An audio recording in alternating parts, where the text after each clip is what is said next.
Նշեմ նաև այլ փաստ, որը եւս հետաքրքիր է, սրա մասին բավականին քիչ են խոսում, բայց ուրեմն վերջերս երբ որ ես վրացի փորձագետների հետ, գործընկերներիս հետ, փորձագետների հետ շփում եմ ունեցել, իրենք հետեւյալ փաստն են նաև խոսում, հետեւյալ փաստի մասին, որ Հայաստանի Հանրապետության տարածքը օգտագործվում է վրացական ընդդիմության կողմից եւ մի շարք արևմտյան ուժերի կողմից որպես տրանզիտային տարածք, որտեղ իրենք գումարներն են գալի քեշ ստանում են այդ գումարները եւ տարբեր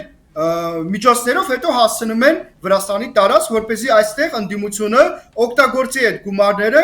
բողոքի ակցիաներ իրականացնելու ժամանակ, տարբեր այլ գործողություններ իրականացնելու ժամանակ, որոնք ուղղված են այսօրվա իշխանությունների դեմ Վրաստանի։ Հիմա ինչա, եթե փորձագետները սրա մասին խոսում են, կարծում եք իշխանությունները Վրաստանի չգիտեն այս փաստի մասին։ Իսկ եթե գիտեն, միթե սա հետևանքներ չեր